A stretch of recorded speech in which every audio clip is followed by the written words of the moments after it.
So, our wonderful friend Kim Jong Un has promised a super mighty strike on the USA. However, he doesn't have that many missiles and he doesn't have that many nukes.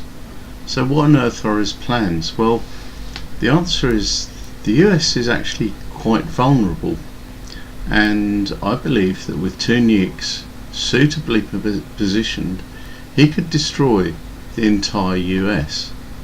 And it also answers the question as to why he's holding fire just for the moment. He needs to improve the range of his missiles slightly for the second of these options. The first of these options, possibly the most destructive one, is already there, but the second one, which would be his failsafe, so he'd hit the US from 2 sides at once, isn't quite there yet. So let's have a look. As we all know, North Korea has been steadily increasing the range of their ballistic missiles. This is quite an old slide here.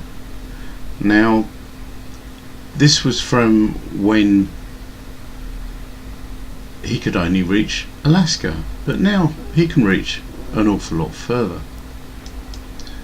So this is the North Korea missile range as predicted after the last test.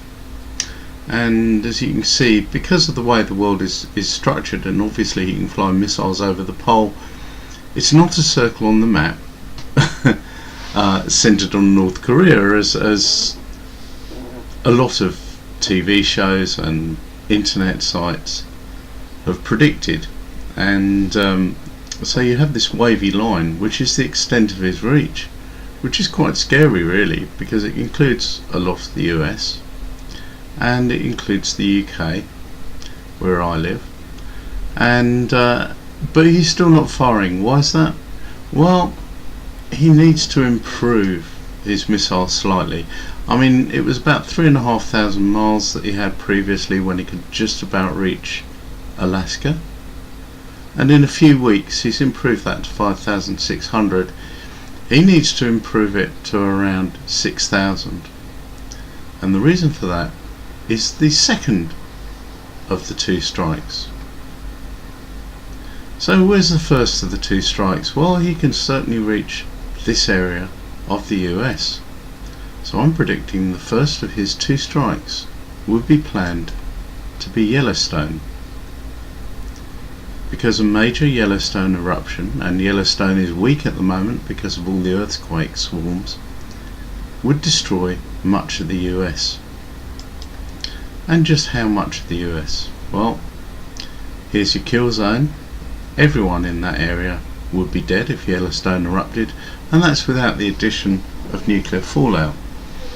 And remember, you're now talking about this ash coming out of Yellowstone. If Yellowstone is made to erupt with a large nuclear weapon, you're talking about this ash being radioactive. So in reality, everywhere that is within this oval would very likely be non-survivable. Not necessarily that you die immediately, it might take you a few really horrible weeks. So that's his first strike, and that would wipe out half the US, but it would leave much of the government of the US, which obviously is on the east coast, it would leave it completely intact. So he needs a second strike, and where would his second strike be? If he can't reach this area of the US, which it's going to take him an awful lot of work on his missiles to do that, and I don't think he's got the patience, to be honest, especially with Trump pushing his buttons at the moment. So the next thing is this. Now, a nuclear weapon by itself isn't going to cause a huge tsunami, unlike many people have predicted. Remember, we know quite a lot about this, and the reason we know a lot about it is that a lot of tests were conducted in the Pacific, underwater tests. They were looking at using nuclear weapons as depth charges to kill nuclear submarines.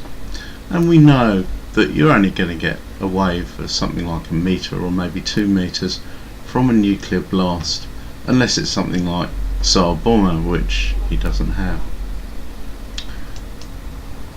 But if he hit the Canary Islands, if he hit Cumbre Vieja, the volcano on the Canary Islands, causing a massive landslide of 500 cubic kilometres of material into the sea, then he is going to impact the whole of this east coast, and you're looking at a tsunami. Well, estimates vary, and they vary between 20 metres at the low end and 40 metres at the high end as to how high the tsunami would be. But that's not how high the initial wave is, that's how high the body of water behind that wave is. The initial wave, as depicted here, would be much higher, possibly reaching as high as 100 or 150 metres as it got into shore.